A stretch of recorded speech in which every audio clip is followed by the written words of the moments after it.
On the quiet eastern shores of Lake Biwa lies Omihachiman, a town where time feels noticeably slow. But once a year, in mid-March, this tranquil, historic town transforms into the backdrop for something far more primal. The Sagicho Fire Festival, one of Japan's most dangerous festivals.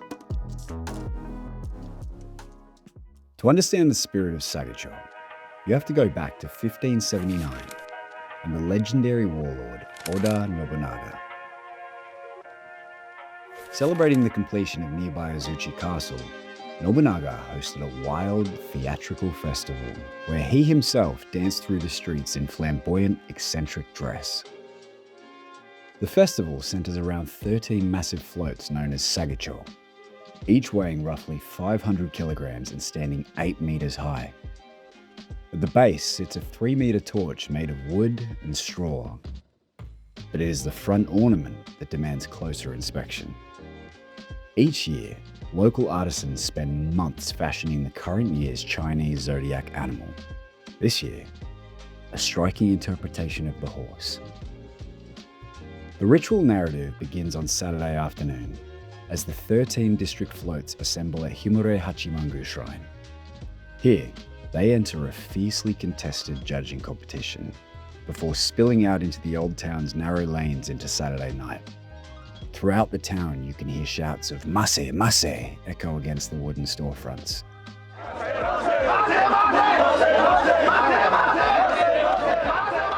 What makes Sagicho so captivating is its living, breathing human element. This isn't a sanitized historical reenactment. Omihachiman draws an intensely cool, subcultural crowd. A sea of dyed hair, bling, and traditional festival garb styled with an unmistakable Yankee and Gyaru edge. There is a palpable swagger to the crowds that directly inherits Nobunaga's original flamboyant aesthetic, avant-garde, wild-mannered rebels that are oozing with charm. By Sunday morning, that latent tension turns into physical confrontation. Kenka, or float fights. 2 500-kilogram floats press against each other in raw trials of strength until one is violently forced over. It's a ritualistic display of neighborhood pride that borders on genuine danger. As twilight fades on Sunday evening, the weekend's mounting adrenaline moves towards its inevitable poetic conclusion. At 8 p.m., the floats are brought back to the courtyard of Impermanence Shrine. Their heavy carrying poles are detached, leaving only the flammable monuments. Then, one by one, these intricate works of art that took months to make are set ablaze.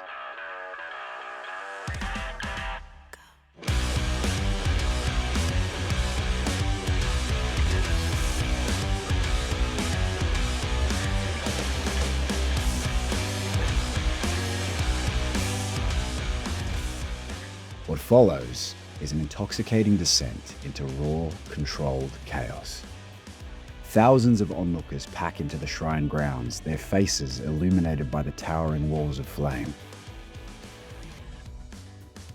While local firefighters stand closely on guard, keeping a watchful eye as intense heat radiates across the courtyard. The air fills with thick smoke and flying embers as the floats crackle, collapse, and burst apart. Bathed in smoke and sweat, it is an offering to the deities for protection against fire, but also something deeper. A raw, beautiful reminder of impermanence, community, and the fiery spirit that still burns quietly beneath Japan's historical surface. As the final embers drift off into the night sky, Omihachiman returns to its quiet, canal-side calm. Until next spring.